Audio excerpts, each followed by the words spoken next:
en muchos países no hay información estadística que nos ayudaría a poder entender mejor el problema. Sin embargo, podemos saber algunas cosas. Mira lo que te voy a mostrar. En Estados Unidos, del 2007 al 2012, bajó al 73% el porcentaje de personas que se identificaban como cristianos. Usted sabe que Estados Unidos nació como un país cristiano y sin embargo, al 2012 ya el porcentaje era de 73%. Y entre ellos, el 48% se denominan o se identifican como cristianos. Para el 2023, es decir, 11 años después, vemos que del 73% ha reducido al 66% de personas que se identifican como cristianas, de las cuales del 48% que eran evangélicos se ha reducido al 42%. ¿Verdad? Hay una reducción de un porcentaje de personas que se identifican ahora 42%. Eso quiere decir que del 12 al 26% ha crecido el porcentaje de que se declaran ateos, agnósticos o simplemente no religiosos. Es decir, en Estados Unidos, ahora, hoy, en ese mismo instante, está sufriendo un proceso de secularización. Se está volviendo una nación atea, una nación que ya no cree en Dios, una nación donde cada año que pasa, hay menos cristianos, menos iglesias, menos pastores, ¿verdad? No sabemos cuánto va a seguir esa caída libre, pero las cifras son claras. Hay un porcentaje que está descendiendo alarmantemente cada año. En Perú sucede lo contrario. El 96% de personas se declara creyente y el 93.8% dicen que practican el cristianismo, de los cuales el 14% se identifican como cristianos evangélicos, ¿verdad? Los demás son católicos, mormones, testigos de Jehová. Sin embargo, para 2023 vemos que del 14% de cristianos evangélicos ha subido al 19% de cristianos evangélicos. Es decir, ha habido en estos años un incremento del 5% de personas que ahora se identifican como cristianos evangélicos. Y eso parecería, hermanos, una gran noticia. Parecería que el Perú está viviendo un avivamiento. Parecería que el Perú, más bien, a diferencia de Estados Unidos, que está sufriendo una secularización, más bien el Perú está sufriendo una cristianización. Es decir, los evangélicos somos cada vez más. Sin embargo, déjame mostrarte algunas cosas que nos pueden ayudar a entender un poco mejor el problema. Según el índice de percepción de la corrupción de Transparencia Internacional, Perú ha descendido del puesto 101 al puesto 127 en los años 2022 a 2023. Es decir, se percibe y es un país mucho más corrupto que hace años atrás. En los primeros 47 días del año 2025, este año, se registraron 263 homicidios. Eso quiere decir que por día se mataban 5 personas. Por día se han matado 5 personas en lo que va de este año. En el 2024 se registraron en todo el año 2.056 homicidios, que fue un aumento de casi el 100% con respecto al 2023, que murieron 1.506 personas, ¿no? No sabemos cuándo va a acabar 2025, pero es muy probable que rompa también el récord del 2024 en cuanto a la cantidad de homicidios, por sicariato, por delincuencia, ajuste de cuentas, por mafias, trata de personas, etcétera, etcétera, etcétera. El número de divorcios en el Perú ha aumentado en los últimos años. En 2023 se registraron 10.000 divorcios, ¿no? Y es muy probable que 2024 y 2025, por supuesto, hayan aumentado muchísimo más. Se estima hace algunos pocos años atrás que en Perú se realizan 370.000 abortos cada año, que significa que más o menos 1.000 abortos se practican cada día en el Perú. Así que, hermanos, la realidad es que, si bien es cierto, hay un aumento de cristianismo, hay un aumento de personas que aparentemente se autodenominan o se denominan cristianos evangélicos, eso no ha significado nada en lo que significa la vida del país. La sociedad está peor. Eso quiere decir que la iglesia cristiana no está haciendo ninguna relevancia en la sociedad. Y que muchos de los que se denominan cristianos no lo son realmente. No lo son. Profesan una fe, pero realmente no han creído en Cristo verdaderamente.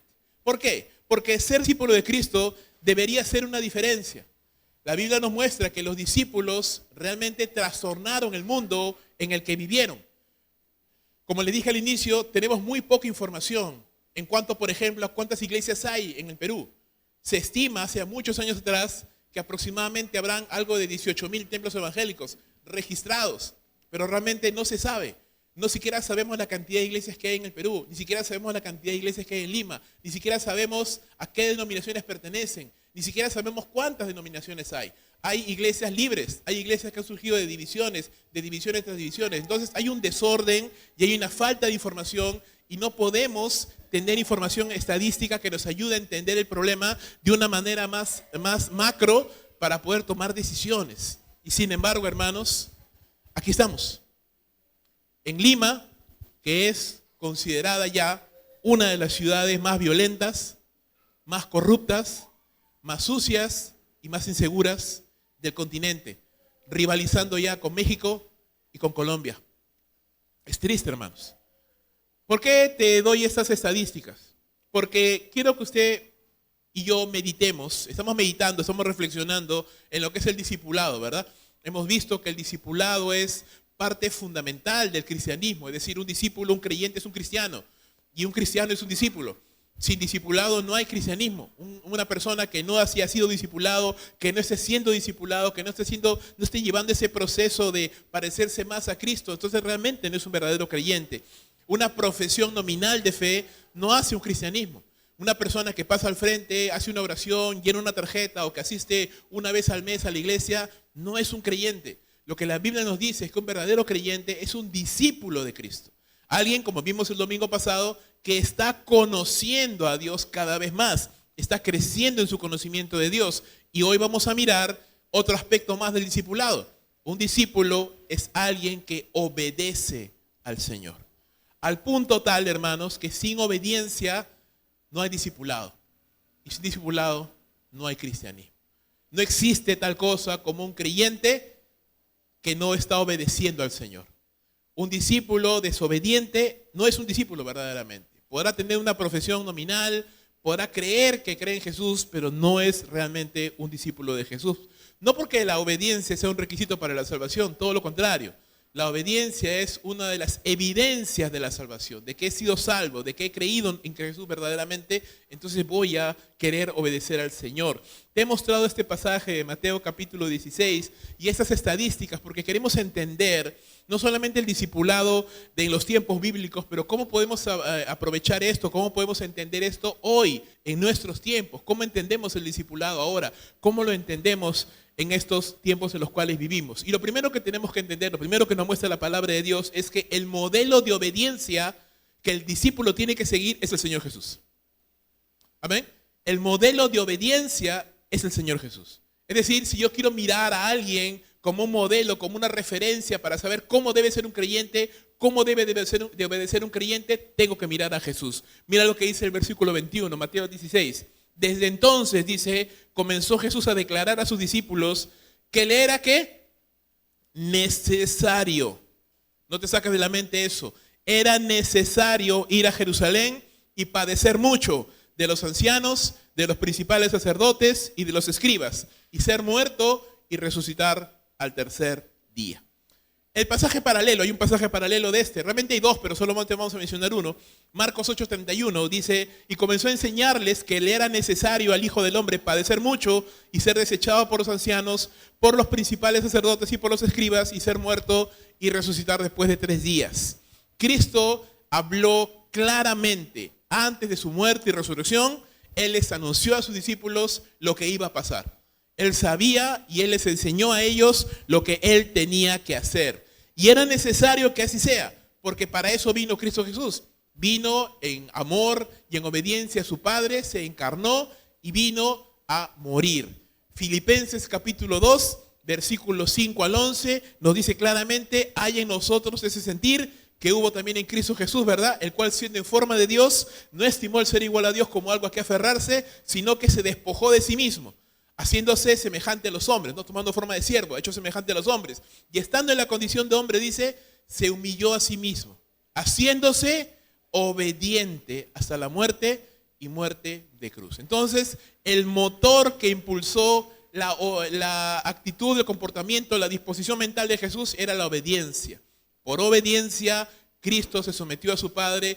Por obediencia, Cristo se encarnó en la tierra. Por obediencia, Cristo fue a la cruz. Por eso es que Jesús dice, me es necesario. Es necesario que haga esto porque es la voluntad de mi Padre. Y el motor que impulsaba a Cristo era la obediencia a su Padre. Era la obediencia a su Padre. Vamos a mirar algunos pasajes. Juan capítulo 6, verso 38, dice Jesús hablando, porque he descendido del cielo no para hacer mi voluntad, dice, sino la voluntad del que me envió. ¿Ves? Una vez más, el mismo concepto. Cristo está siendo dirigido, Cristo es gobernado, Cristo es guiado por un único deseo. Y ese único deseo, que es el principal deseo que Él tiene, es obedecer y hacer la voluntad de su Padre Celestial. Dice la palabra de Dios, y usted lo conoce, en la cúspide ya de su sufrimiento, cuando está a punto ya de entrar a lo que es la cruz, Cristo ahí en el huerto de Getsemaní está clamando y una cosa dice: Padre, si es posible, pase de mí esta copa, pero no sea como yo quiero, sino como tú. ¿Verdad? Que no sea como yo quiero, sino que sea como tú. Entonces, una vez más, miramos ahí que para Cristo el marco de referencia, lo que impulsaba sus decisiones, lo que guiaba lo que Él tenía que hacer, ¿qué cosa era? La obediencia, la prioridad, la preeminencia, ¿no? Ayer hablaba con unos hermanos, enseñaba acerca de prioridades y toma de decisiones. Una de las cosas que decíamos es que la prioridad es la precedencia que tú le das a algo por sobre otra cosa. Ese es el sentido, la definición más básica de prioridad.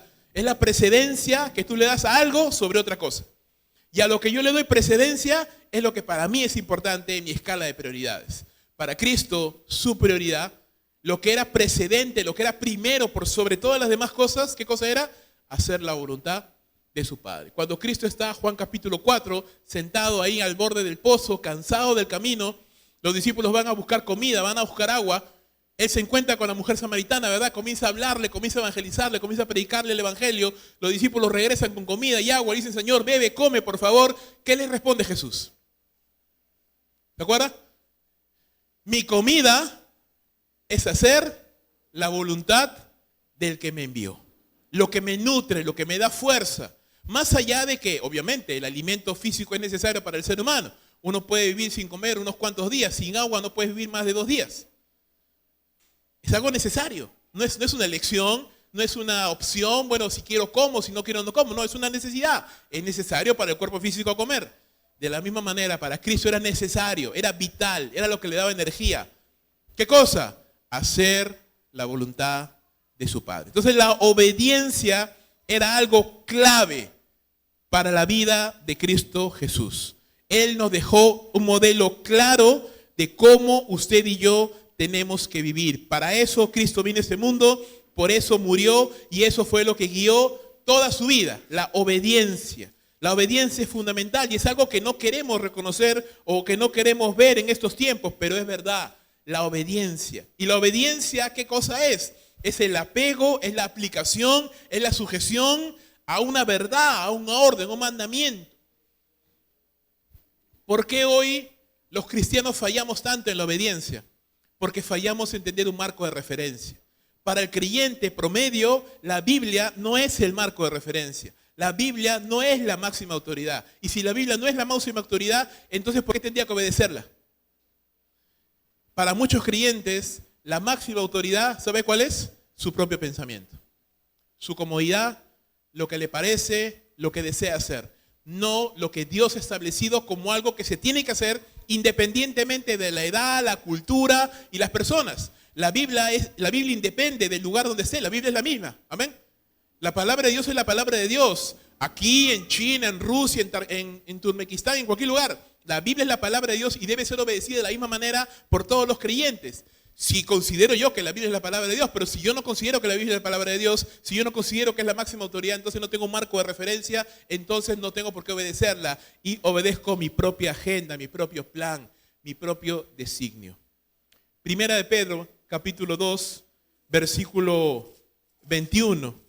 Dice la Escritura, hermanos, porque para esto fuimos llamados, dice, porque también Cristo Jesús padeció por nosotros, dejándonos ejemplo para que sigamos sus pisadas, el cual no hizo pecado, ni se halló engaño en su boca, quien cuando le maldecían no respondía con maldición, cuando padecía no amenazaba, sino encomendaba la causa al que juzga justamente. Cristo se sometió, ni siquiera buscó la venganza personal, ni siquiera buscó la retribución al daño que le hacían. Él simplemente se sometió humildemente, obedientemente, mansamente a aquel que juzga, dice justamente. Él obedeció. Ahora, su obediencia, la obediencia de Cristo, no se tradujo solamente en una frase bonita, en una frase hecha. Yo amo hacer la voluntad de Dios. No. La obediencia de Jesús, ¿a qué se redujo? O mejor dicho, ¿en qué se expresó? En la obediencia a la ley de Dios. Y eso es importante también explorarlo, porque muchas veces pensamos que yo obedezco cuando digo, sí Señor, yo te amo. Y las palabras, hermanos, se las lleva el viento. La obediencia tiene que ser real, tiene que ser de hecho, fáctica, no solamente de palabras. Mira lo que dice Mateo 5:17. Mateo 5:17 dice la Escritura. No piensen, dice, que he venido a abrogar, a anular la ley y los profetas. No he venido para abrogar, sino para cumplir. La obediencia de Jesús no solamente se quedó en palabras. La obediencia de Jesús se tradujo en una obediencia a la ley de Dios. Yo no puedo decir que obedezco a Dios si no obedezco su palabra. Amén. Yo no puedo decir que obedezco a Dios si no estoy dispuesto a obedecer a su palabra. La obediencia a la palabra es la obediencia a Dios, porque si yo obedezco a Dios, si yo obedezco a la palabra de Dios, obedezco a Dios. Si yo desobedezco a la palabra de Dios, estoy desobedeciendo a Dios, porque es su palabra, es la expresión de su voluntad, de lo que Él quiere que usted y yo hagamos. Es interesante, es bien interesante, hermano, que una de las cosas que vemos en el contexto de Mateo 16 es que versos antes de lo que acabamos de leer, vemos la confesión, la preciosa confesión de Pedro, ¿verdad? Jesús pregunta, ¿ustedes quiénes piensan que soy? Y algunos dicen, bueno, Elías, el profeta, ¿no? Y Pedro se levanta y dice, tú eres el Cristo, tú eres el Hijo del Dios viviente. Y el Señor le halaga, ¿verdad? Bienaventurado eres Simón, hijo de Jonás, dice, porque esto no te lo reveló ni carne ni sangre, sino mi Padre que está en los cielos. Y por eso yo te digo que tú eres, ¿qué? Pedro. Y sobre esta roca edificaré mi iglesia, ¿no? Sobre la confesión que Pedro acababa de hacer. Esta confesión de fe donde decimos yo creo que Jesús es el Señor, yo creo que Jesús es mi Salvador, es la piedra angular de los cristianos. Sin eso no hay cristianismo. Sin esa confesión de fe no hay nada. Pero es la base, ¿verdad? Es la base de nuestra fe. Ahora, esta fe, esta confesión tan hermosa como suena, como es, tiene que ser probada. Esta confesión tiene que ser probada, hermanos. E inmediatamente es probada. Porque el mismo Pedro que hace un instante acaba de decir, tú eres el Cristo, el Hijo del Dios viviente, falla la prueba. ¿Por qué? Vamos a verlo luego. Porque él quiere o tiene su propio plan, su propio pensamiento. No está completamente sometido a la palabra de Dios. No está completamente sometido en obediencia a lo que Dios quiere que usted y yo hagamos. Así que entendamos esto, hermanos. Cristo se ofreció a la muerte por obediencia a Dios. Amén. Por su muerte, por su obediencia, usted y yo somos salvos. En teología se habla de obediencia activa, obediencia pasiva. Es decir, Cristo fue obediente, hermanos. En resumen, Él obedeció tanto activamente, cumpliendo la ley de Dios, como pasivamente, al entregarse a morir en la cruz sin ofrecer resistencia, sin defenderse. Simplemente se sometió, dice, como un cordero es llevado al matadero. En esos dos sentidos, de manera activa y pasiva, Cristo obedeció. Siempre obedeció, por eso Él nunca pecó. Y en esa obediencia, Él marca un derrotero para los discípulos. Porque así como el Señor obedeció, usted y yo también tenemos que obedecer. Y eso lo vamos a ver en el siguiente pasaje. Versos 22 al 25. La demanda de obediencia del Señor. Cristo no solamente dejó el ejemplo de obediencia. Cristo no solamente dijo, yo he sido obediente, mi comida es hacer la voluntad de Dios, mi deseo es hacer la voluntad de Dios, yo vivo haciendo la voluntad de Dios. No solamente eso, sino que ahora vamos a ver que Cristo demanda de todo aquel que es discípulo suyo que obedezca. Que obedezca. Y ahí vamos a empezar a entender por qué tanto del cristianismo, a pesar de que está creciendo en número, no está creciendo en su impacto en la sociedad. Y usted va a empezar a entender por qué hay tanta persona que piensa que es creyente, pero no lo es. O que tal vez es muy inmaduro todavía y no está tomando decisiones que le lleven a la madurez espiritual. Versículo 22. Recuerda, Cristo acaba de decir, es necesario que yo muera. Es necesario que yo padezca mucho, que muera y que resucite. Inmediatamente Pedro reacciona y dice, tomándole aparte, porque estaba con sus discípulos, ¿verdad? Le lleva a un costado a Jesús y le dice, comenzó a reconvenirle, diciéndole, Señor, ten compasión de ti, de ninguna manera esto te acontezca. La obediencia a Dios es algo fundamental para la vida cristiana. La falta de obediencia, o mejor dicho, la desobediencia, es uno de los principales obstáculos para el crecimiento y la madurez espiritual. Esto lo puede usted ver en muchos lugares. El discípulo no crece, ¿por qué? Por falta de oportunidades, por falta de tiempo, por falta de dinero, por falta de capacidad intelectual. No, el discípulo no crece por falta de obediencia, porque el discípulo no está dispuesto a obedecer lo que Dios le ha mandado claramente en la palabra de Dios. Pero el discípulo quiere saber aspectos específicos. No, Dios, quiero que me diga qué va a hacer de mí, qué voy a hacer, pero no quiero obedecer lo que ya está claro.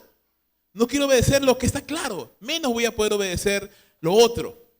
Recuerda de las estadísticas pasadas que habíamos examinado, el 81% de los cristianos no leen la Biblia diariamente. 81%. Es decir, 81 de cada 100 no leen su Biblia diariamente. La leen muy esporádicamente. El 61% no comparte el evangelio con otros. Y el cristiano normal, promedio, solo ora entre 1 a 7 minutos. ¿Verdad? Y estoy casi seguro que es, Señor, gracias por los alimentos. ¿Verdad? Tenemos un problema, hermanos. Un grave y serio problema. Que no se resuelve, ojo, con más congresos. Que no se resuelve buscando al siguiente predicador que sea más efusivo, que sea más carismático. No se resuelve así. Tenemos un problema que no se resuelve cambiando de iglesia. Que no se resuelve buscando una nueva doctrina. ¿Sabes cómo se resuelve? Obedeciendo.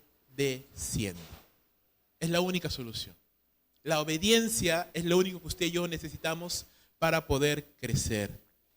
El discipulado en los tiempos de Cristo requería que el discípulo, el aprendiz, mantuviera una disciplina o una obediencia estricta a su rabino.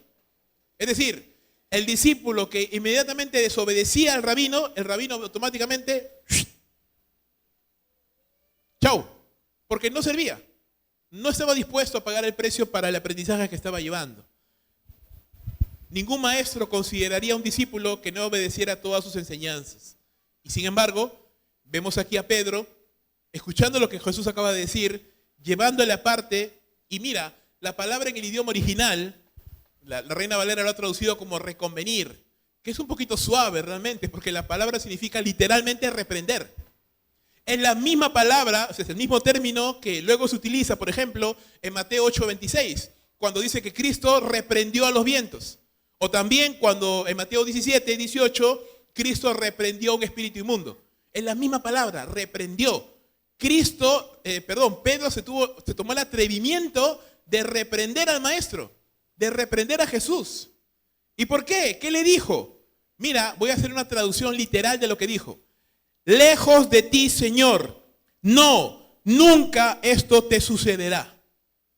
Claro, la Reina Valera lo ha traducido de una manera un poquito más diferente porque dice, Señor, ten compasión de ti, en ninguna manera esto te acontezca. Pero literalmente, hermanos, es mucho más dura la frase.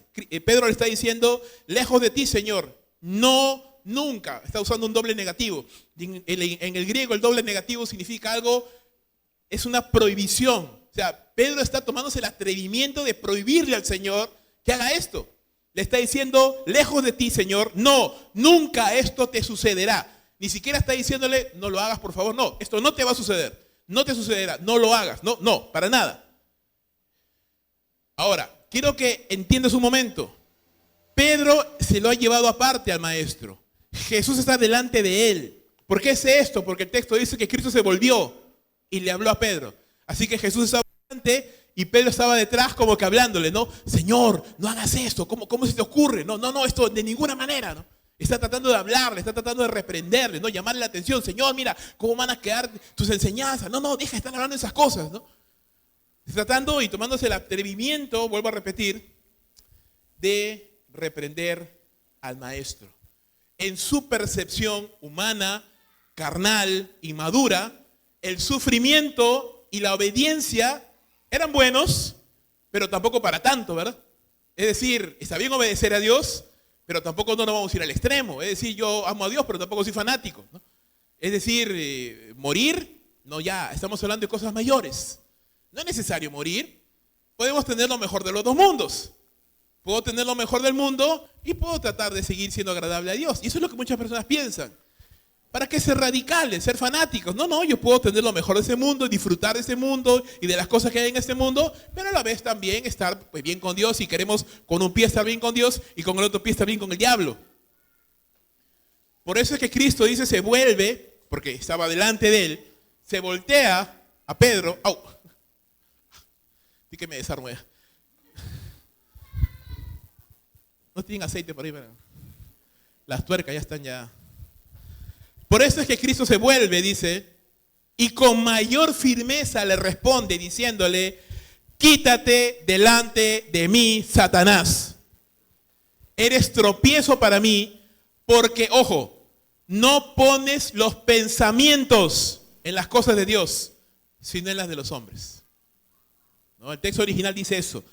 No pones la mente, no pones los pensamientos en las cosas de Dios, sino estás pensando en las cosas que los hombres valoran. Acá hay dos cosas importantes. Primero, no le dice, Pedro, ¿qué estás hablando? No. Dice, quítate delante de mí, Satanás. ¿Qué está haciendo el Señor Jesús? ¿Quiere humillar a Pedro? No, por supuesto que no. ¿Sabes qué pasa, hermanos? En esa conversación había un tercer personaje, oculto. Tú ves a Pedro, tú ves al Señor, pero había uno más. Había uno más allí, que estaba hablándole al oído a Pedro. Pedro, oye, tú eres el líder, tú tienes que hablar. Mira, nadie le va a decir al maestro lo que hay que decirle.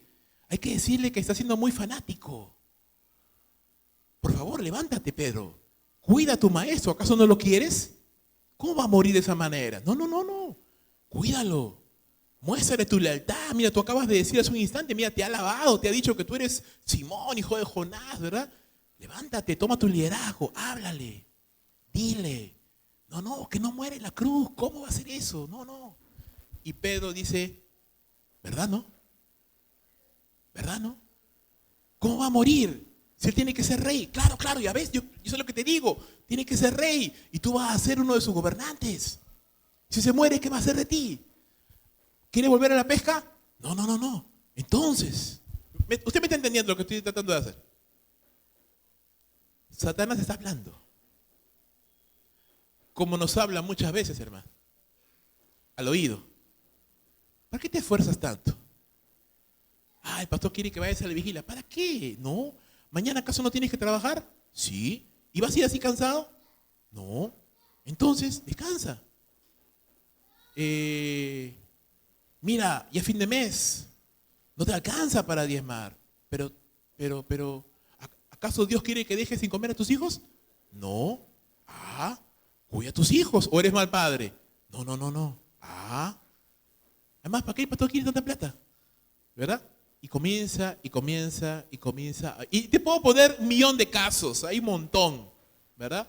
Hay un montón. Y solamente estoy tocando así, ejemplos nada más, ¿verdad? No quiero nada específico, sino usted me entiende. Estamos hablando de muchas cosas. Cristo sabe lo que está pasando, ¿verdad? Él sabe lo que está sucediendo. Y le dice, quítate delante de mí, Satanás. Porque estás haciendo tropiezo a lo que Dios quiere hacer. Estás poniendo la mente, estás dejando que tus pensamientos se llenen de ideas que parecen lógicas, que parecen buenas, pero que son antibíblicas. Y hermano, muchos de nosotros, ¿cuántos? Cada vez y muchas veces no hemos sido engañados, hermano. ¿Cuántas veces yo mismo, hermano, no he estado en mi casa y escucho esa no bendita voz que me dice, ¿para qué vas ahí? No, cancela, descansa, ni tiempo le das a tu familia. ¿Para qué? ¿Acaso ganas algo? ¿Verdad, no? Descansa, yo sé lo que te digo. Yo he visto a varios como tú. ¿Y quieres desfallecer? ¿Verdad, no? Claro, más sabe el diablo por viejo que por diablo. Yo sé lo que te digo. ¿Para qué vas a orar? Si Dios ya sabe ya lo que estás pidiéndole. Además, ¿cuántas veces no le has pedido lo mismo? Una vez más, no te quiere escuchar, ¿no te das cuenta? Estás lejos de Dios tú, no te va a hacer caso. Por las puras es. Descansa mejor, vete una peliculita, relájate. ¿Usted me entiende? ¿Me entiende o no me entiende, hermano? ¿Ha estado ahí o solo soy yo el único que? ¿O solo soy el único que ha escuchado esa voz? ¿Verdad? Cristo le dice, quítate delante de mí, Satanás, porque no pones los pensamientos allí, en las cosas que son importantes, en las cosas que son de Dios. Si no pones la mente, deja que tu mente se llene de pensamientos que pueden parecer lógicos, buenos, agradables, pero que no son de Dios. No es lo que Dios quiere.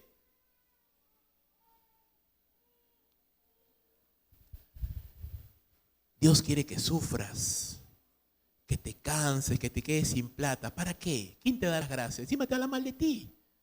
No, descansa, relájate. ¿Para qué vas a ir? No, mañana vas ya, tranquilo. ¿Verdad, no? Claro. Toma tiempo para ti, ámate, cuídate. Nadie va a pelear por ti, nadie te va a cuidar. El día que tú estés mal, ¿quién va a ver por ti? Nadie, ¿verdad, no? Claro. Y así, y así, y así. Llenando nuestras mentes de ideas. Es el diablo quien ha tentado a Pedro y él ha caído en la tentación, dejándose llevar por ideas equivocadas y siendo de tropiezo para el Señor, ¿no? Tentándole a Jesús para que no vaya a la cruz. Tentándole a Jesús para que no muera por nuestros pecados. Tentándole para que se ame más a sí mismo que lo que deba amar a Dios. ¿Y usted recuerda cuál era el motor de la vida de Cristo? La obediencia, el amor a Dios. ¿Pero qué quiere Satanás?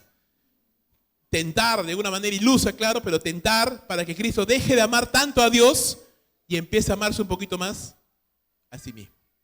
Y el gran problema de muchos creyentes, hermanos, es que nos amamos demasiado a nosotros mismos. No estamos dispuestos a sufrir.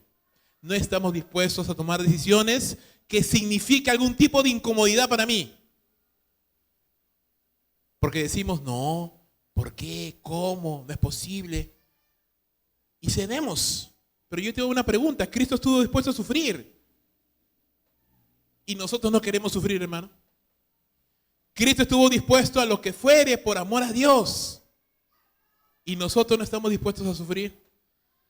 Es una lucha en la que yo mismo estoy, y estoy seguro que usted también. Es una lucha constante por decidir a quién vamos a obedecer. El discípulo busca obedecer a Jesús. Esa es la diferencia. El discípulo busca obedecer a Dios. Ahora, en cuanto a la obediencia, hay dos distorsiones. La primera es el libertinaje. El libertinaje piensa, bueno, ya que he sido salvo y soy salvo, no importa lo que realmente haga, porque igual yo soy salvo. Entonces puedo vivir como yo quiero y puedo pecar y puedo andar en desobediencia constante y no pasa nada porque Dios me entiende, Dios me ama igual, no voy a perder mi salvación, pero eso es libertinaje. Eso es convertir la gracia en desgracia. Es abusar de la gracia de Dios. La gracia de Dios no es un permiso para pecar, hermano, sino es poder para obedecer. Pero muchos creyentes dicen, no, religioso, el que dice que hay que estar en la iglesia todos los domingos. Religioso, el que ayuna, el que ora. Esos son religiosos, fariseos son. ¿Verdad? Yo soy libre en Cristo. Libre para cualquier cosa, ¿no? Cualquier cosa que quiera hacer. Y también hay otra distorsión de la obediencia, el legalismo. Es el otro lado. El legalismo que dice, bueno, yo soy mejor que tú, Porque yo sí vengo a la iglesia todos los domingos, tú no. Yo sí me leo la Biblia, yo me sé de memoria versículos. Tú te sabes, no sabes, pues. ¿Ves? Yo soy mejor que tú. Eso es el legalismo. Veo una persona y no está de acuerdo a lo que yo pienso y digo, oh, ¿y así es cristiano? Así se viste, así habla, oh. Porque digo, no. Mi obediencia hace que yo soy mejor, ¿no? Yo soy mejor que tú, pues. Esa es la idea, ¿no? Yo soy mejor que tú. Es orgullo, básicamente, pero al final es eso, el legalismo. Y ambas, libertinaje y legalismo, son distorsiones de la obediencia. ¿Qué es la obediencia? Eso es lo que Dios manda. Por amor a Dios. Esa es la gran diferencia. En el libertinaje hay amor, pero hay amor por mí mismo, no por Dios. Yo quiero hacer lo que yo quiero, no lo que Dios quiere. Hay amor, pero para mí. En el legalismo no hay amor, porque juzgo. Yo soy mejor que tú. Tú eres un carnal, yo soy espiritual. Entonces no hay amor. El medio, el punto medio es la obediencia, que es la aplicación de la palabra de Dios a mi vida por amor. Porque amo a Dios, porque he sido salvado por la fe en Cristo Jesús, porque soy consciente de lo que yo era y de lo que yo soy ahora en Cristo. Soy consciente de que era un pecador y estaba perdido, estaba muerto, no tenía ninguna posibilidad de ser salvo. Mi vida estaba arruinada y Dios vino a mi vida y me sanó, me salvó y me está restaurando cada día. Cada vez que yo pido, que caigo, me levanta, tiene misericordia de mí, me sustenta, me alimenta, me ayuda. Entonces cuando Satanás viene a decirme, deja de venir a la iglesia, deja de servir, ¿para qué te esfuerzas tanto? Aquí, ¿qué vas a lograr estudiando? ¿Qué vas a hacer de esto? ¿Qué vas a hacer el otro? ¿Sabes qué le digo? Quítate, Satanás. Quítate. Porque tú quieres que yo ponga la mente en las cosas de los hombres. Porque tú quieres que yo me distraiga, que yo pierda mi propósito, que me pierda, que me extravíe. Porque quieres que yo me vuelva inútil para las cosas de Dios, pero no lo vas a lograr. Voy a doblar mis rodillas y voy a decirle, Señor, ayúdame. Ayúdame a entender tus propósitos. Dame fuerza cuando no tengo fuerza. Ayúdame para obedecerte y amarte más a ti de lo que me amo a mí. Para que cuando yo digo, no, Señor, quiero bajar los brazos, diga, Señor, dame fuerza para obedecer. Porque la obediencia, hermano, es lo único que te va a garantizar la bendición de Dios. Es lo que te va a mantener en comunión con Dios. La desobediencia nos aparta de Dios, nos aleja, enfría el corazón, endurece el corazón, perturba la mente. La obediencia nos mantiene al abrigo del Altísimo, nos mantiene en comunión. Pero obediencia por amor. No obediencia por obedecer, por querer ser mejor, o porque que miren y digan, mira este cómo sabe, o este cuántos títulos ha logrado. Eso es lo de menos. Obediencia por amor. Por amor. Cristo no solamente exhortó a Pedro, sino que aprovechó ese momento, que es un momento definitorio en la vida de los discípulos, porque fácilmente podrían haberse contagiado del pensamiento de Pedro. Y mira cómo una sola persona puede influenciar en todos, ¿no? Esa mala idea de Pedro pudo haber contagiado a muchos. Pero Jesús, ¿qué hizo? Cortó de raíz. Le exhortó a Pedro, que me imagino que Pedro habrá quedado chiquitito, ¿no? De la tremenda exhortación que le mandó. Pero Jesús dijo a todos, dice, llamándolos a todos, y les dijo, si alguno quiere venir en pos de mí, niéguese a sí mismo, tome su cruz y sígame. Porque todo aquel que quiera salvar su vida la perderá, y todo aquel que pierda su vida por mi causa la hallará. El relato paralelo de Marcos 8:34 dice, llamando a la gente y a sus discípulos le dijo, si alguno quiere venir en pos de mí, niéguese a sí mismo y tome su cruz y sígame, porque todo el que quiera salvar su vida la perderá, y todo el que pierda por causa de mí su vida y del evangelio la salvará.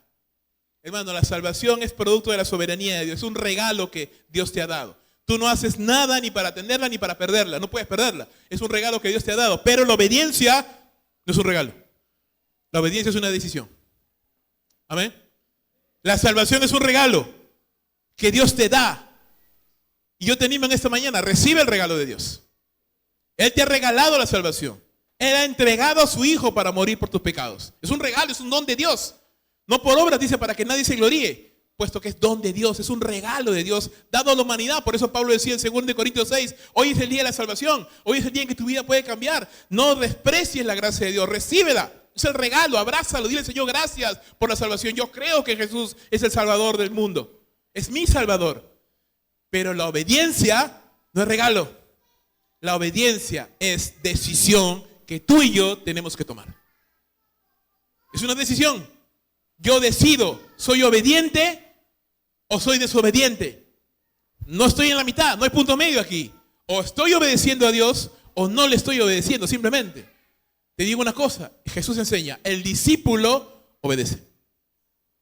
¿Puedo caer? ¿Puedo tropezar? Claro que sí, todos, hermano, yo el primero. Pero el discípulo está buscando constantemente obedecer. La obediencia es una condición sine qua non, o sea, es la condición indispensable del discipulado. No hay discipulado sin obediencia. Y es para aquellos que toman la decisión. Por eso que Jesús dice, si hay alguien pone en su corazón, yo quiero seguir a Cristo, yo quiero creer en ese Jesús, yo quiero ser discípulo de este Jesús. Si hay alguien, dice, si hay alguno al cual el Espíritu Santo está tocando el corazón de esa persona y dice, yo quiero ser discípulo, entonces debe obedecer. Sin obediencia no solo no hay madurez espiritual, no hay discipulado siquiera. Un discípulo sin obediencia no existe. El estándar es Cristo, el modelo es Cristo. Cristo se humilló, se despojó, se negó a sí mismo, se negó para obedecer la voluntad de su Padre. Se hizo obediente hasta la muerte. No es una condición que el discípulo tenga que morir físicamente, pero sí es una condición que el creyente tiene que tomar su cruz, negarse a sí mismo y seguirle constantemente a Él. Es decir, vivir una vida en la cual yo estoy constantemente poniéndole a Dios como prioridad. ¿Qué era la prioridad? La precedencia de algo sobre otra cosa. Es decir, yo voy a preferir algo, prefiero a Dios. Prefiero a Dios. No estoy diciendo que lo demás no interesa. No. Hay cosas que tienen su importancia, por supuesto que sí. Y pudiéramos decir que después de Dios es la familia, la esposa, los hijos, claro que sí.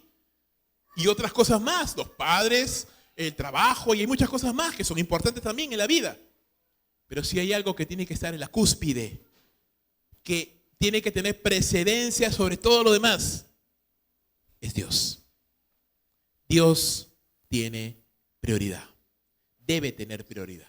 El discípulo que quiera preservar su vida, que no quiera negarse a sí mismo, que privilegie su comodidad, su tranquilidad, su dinero y otras cosas más con tal de no entregarse al Señor, esa vida que tan cuidadosamente busca guardar, al final la va a perder. Mira lo que dice, hay una frase muy bonita, la voy a decir ahorita, pero me voy a hacer un spoiler a mí mismo porque era para luego. Pero Jean Elliot decía, misionero, no es tonto el que da lo que no puede guardar para ganar lo que no puede perder. ¿Verdad?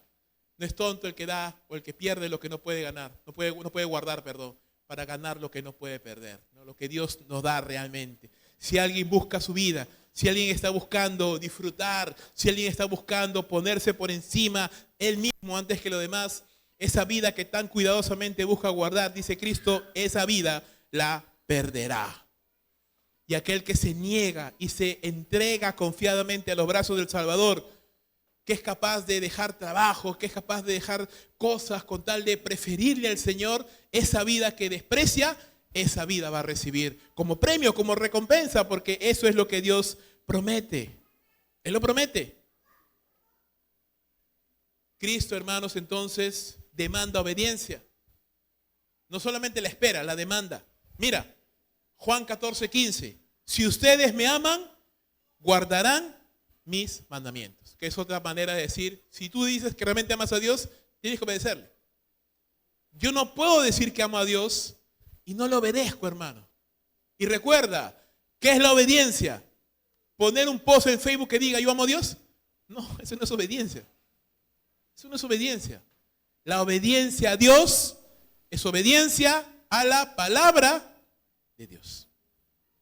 Si yo no obedezco a la palabra, hermano, no obedezco a Dios. Punto. Así es. Mira Juan 14:21. El que tiene mis mandamientos y los guarda, ese es el que me ama. Y el que me ama será amado por mi Padre. Y yo le amaré y me manifestaré a él. Juan 15:10. Si guardan mis mandamientos, permanecerán en mi amor, así como yo he guardado los mandamientos de mi Padre y permanezco en su amor. Juan 15:14. Ustedes son mis amigos si hacen lo que yo les mando. Primera de Juan 2:3.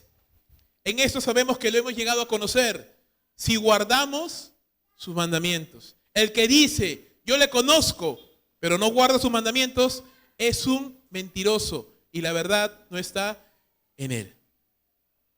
Por último, primera de Juan 3:24. El que guarda sus mandamientos permanece en él y Dios en él. Y en esto sabemos que permanece en nosotros por el Espíritu que nos ha dado. Muy bien, hermanos. La obediencia entonces es prueba de una fe genuina. John Stott decía en su libro La cruz de Cristo, la obediencia es prueba de fe genuina. No podemos decir que creemos en Cristo si no estamos dispuestos a obedecerle. Entonces, no sé si hasta ese punto vas entendiendo qué es lo que está pasando en la iglesia cristiana, en el Perú por lo menos. Porque en la iglesia cristiana en Estados Unidos, lamentablemente, lo que está viendo es un abandono de la fe. La gente está abandonando la fe, se está volviendo secular, atea, agnóstica, y no vamos a entrar en las razones, hay muchas razones, pero ¿qué está pasando en Perú? Donde aparentemente hay más cristianos más bien. Debería ser al revés. Debería estar pasando lo contrario que en Estados Unidos, pero no está pasando lo contrario. Estamos peor todavía. ¿Por qué? Porque hay muchas personas que están viniendo a las iglesias, que están confesando de alguna manera a Cristo, pero no están entendiendo que la obediencia es fundamental para el creyente.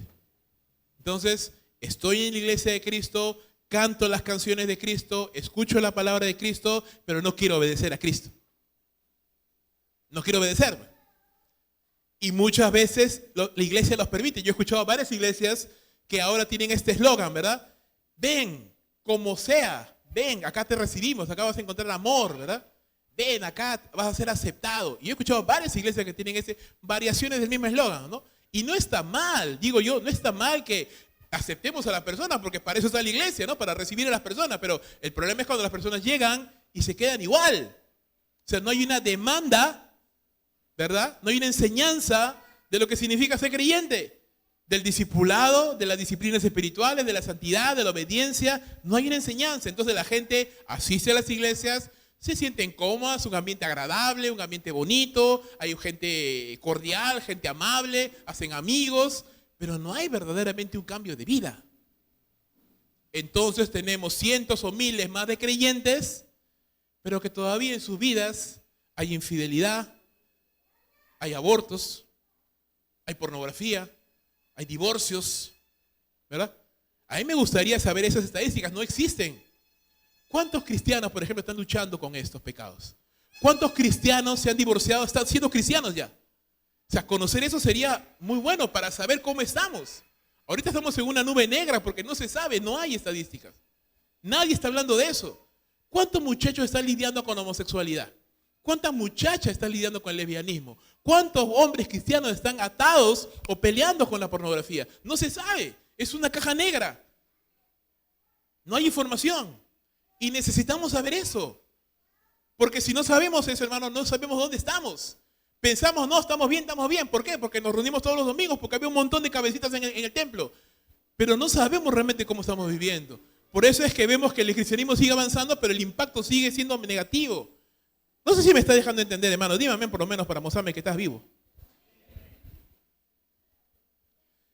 El viernes pasado tuve una reunión, una clase en el doctorado y me gusta porque tengo contacto con varios pastores de diferentes, no solamente países, pero también de diferentes, que no son bautistas, son de varias denominaciones. Y le pregunté a mi esposa, me sorprendió que hay zonas de Estados Unidos donde la gente mastica tabaco, como acá mastican la coca, por ejemplo.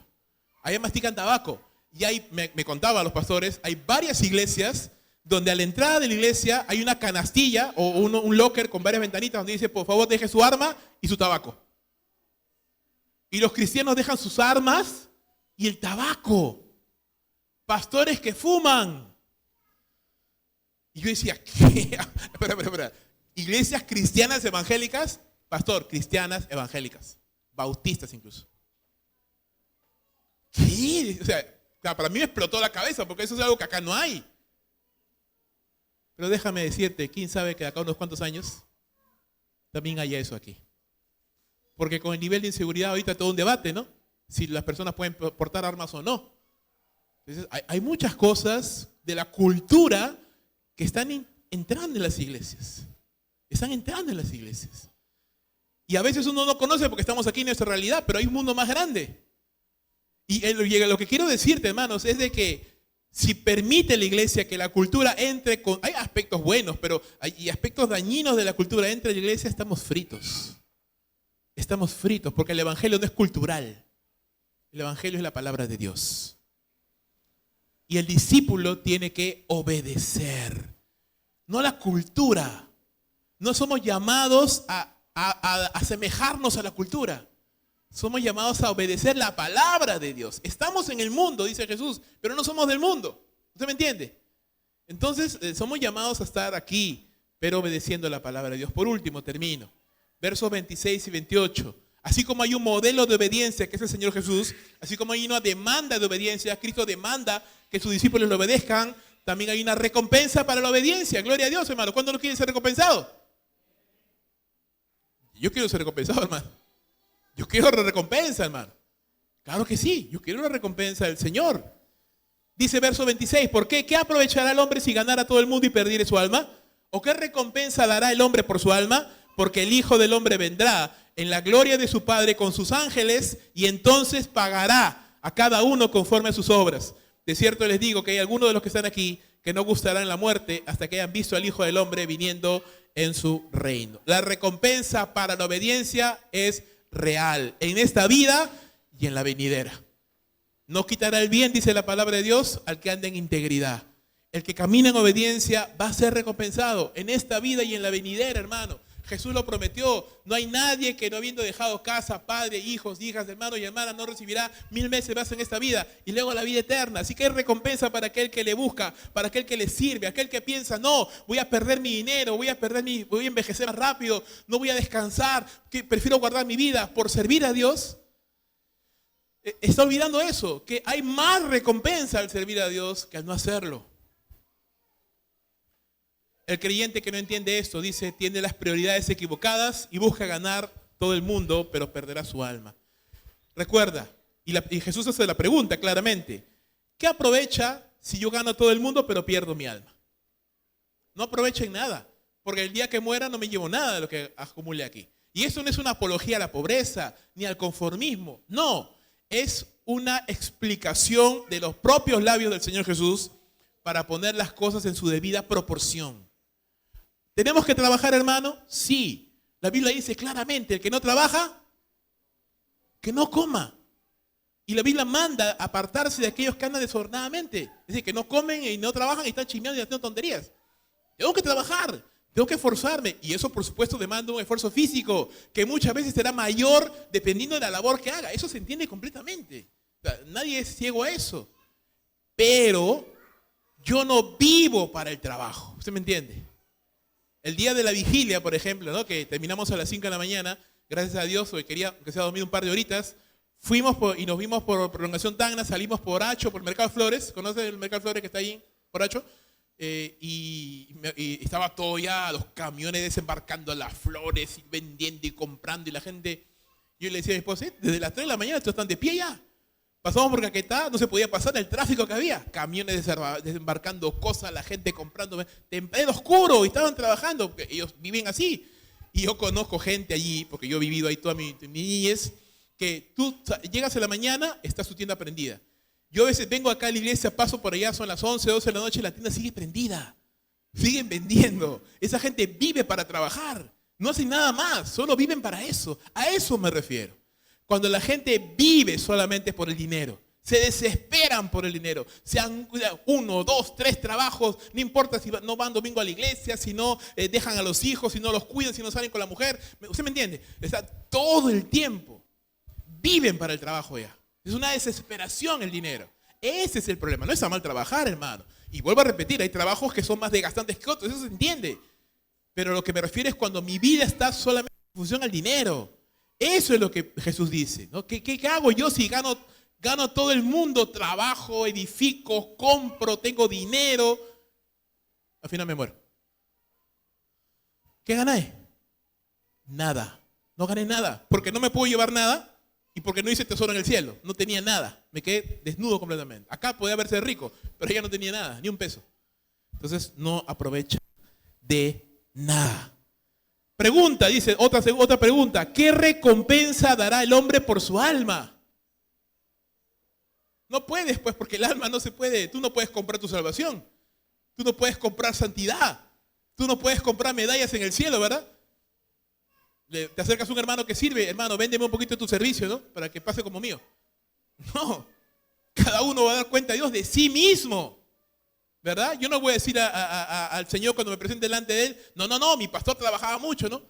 Algo me caerá. No, cada uno. Cada uno. ¿Usted me entiende? No, mi esposa era bien espiritual y lloraba bastante, ¿no? Yo no tanto, pero algo me caerá, pero somos una sola carne. No. Ahí no se aplica eso.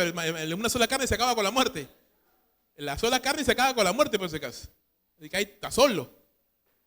¿Usted me entiende? No puedes dar nada por tu alma está allí. Lo único que puedes hacer es crecer, edificarla, fortalecerla. El destino eterno y el estado de tu alma dependerá de lo que hagas. Recuerda, la salvación es una gracia, es un regalo, pero la obediencia es decisión. La obediencia y la recompensa, ¿qué es? Es la cosecha de tu obediencia nada más. Es la cosecha de lo que estés sembrando. Estás sembrando obediencia, vas a cosechar. Tal vez no ahorita, tal vez no de acá 5 años, pero la vas a cosechar, hermano. La vas a cosechar. Es así. Bueno, ya no es spoiler, ya te lo había dicho, pero quiero decirlo otra vez porque es muy bonito. Vinelio decía, sorprende como que nunca lo hubieras escuchado. Ya te lo he dicho, pero haz de cuenta. No es tonto el que da lo que no puede guardar para ganar lo que no puede perder. ¿Verdad? Ganar lo que Cristo da. Nadie te lo va a quitar. Lo que Dios nos da, hermanos, es en el cielo. Son cosas espirituales que nadie te las puede robar. Lo de este mundo es pasajero, hermano. Es pasajero. Entonces, ¿cuál es el provecho del discípulo? Invertir en el eterno, hacer tesoro en el cielo, amar y agradar a Dios. Y Cristo le recuerda a sus discípulos una verdad inamovible. Cristo volverá por segunda vez. Amén. Cristo enseña, cuando el Hijo del Hombre vuelva, porque va a volver, dice, pagará a cada uno conforme a sus obras. 2 Corintios 5:10, porque es necesario que todos nosotros comparezcamos ante el tribunal de Cristo, para que cada uno reciba según lo que haya hecho mientras estaba en el cuerpo, sea bueno o sea malo. Apocalipsis 22:11, el que es injusto sea injusto todavía, el que es inmundo sea inmundo todavía, el que es justo practique la justicia todavía, y el que es santo santifíquese todavía. He aquí yo vengo pronto, dice, y mi galardón conmigo, para recompensar a cada uno según sea su obra. Yo soy el alfa y el omega, el principio y el fin, el primero y el último. Así que, ¿qué manda Dios al final? Obedece. Y obedece hasta que Cristo venga. Porque Cristo vendrá. Y cuando venga, usted recibirá la recompensa. Amén.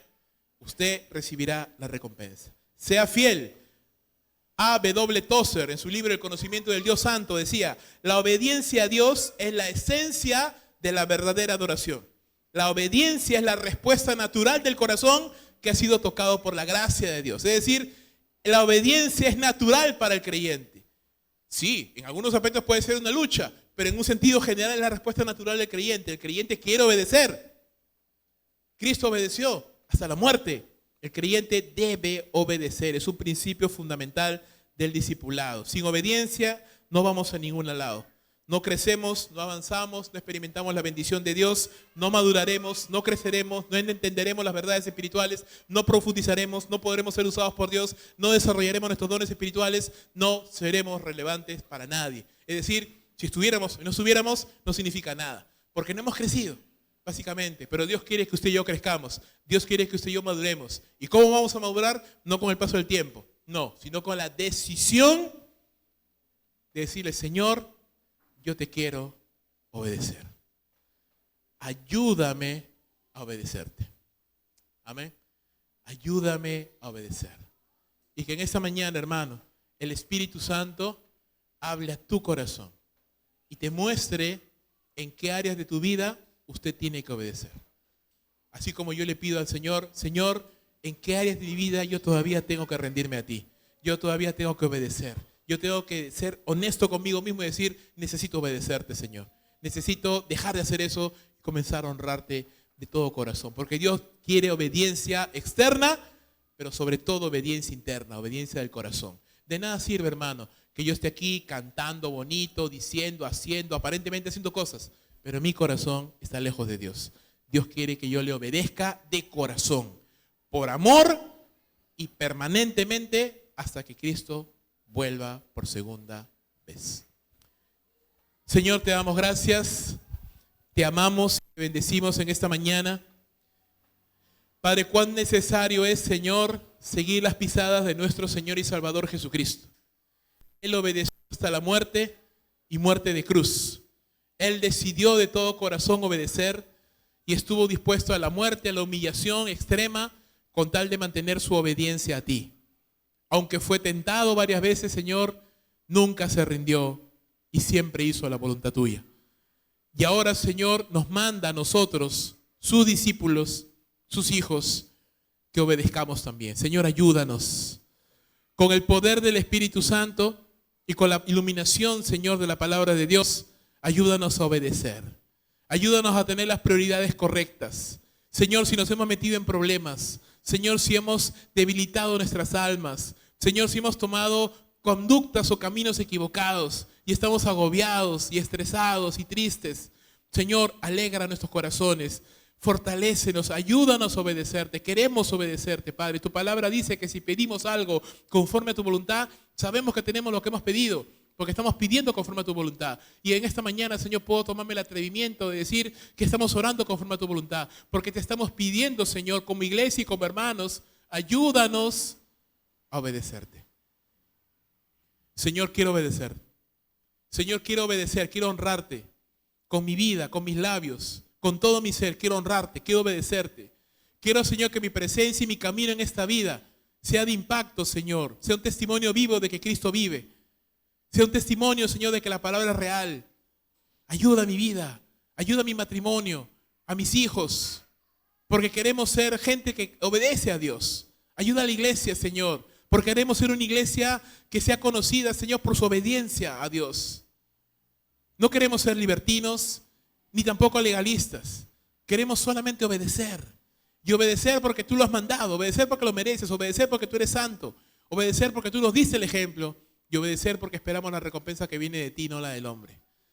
Ayúdanos, Señor. Y si hay en esta mañana alguna persona que no te ha conocido, Señor, aún, que no ha tenido un encuentro personal contigo, Señor, que en esta mañana tu palabra y tu Espíritu Santo, Señor, hayan tocado ese corazón y esta persona, personas, puedan haber tomado la decisión, guiada por ti, de confesar con sus labios: yo creo en Cristo Jesús, yo quiero ser un discípulo, yo quiero obedecer. Ayúdanos, Señor, te lo pedimos en el santo nombre de Cristo Jesús. Y gracias, Señor, por todo. Amén y amén. Que Dios bendiga su santa palabra, hermanos. Hermano José.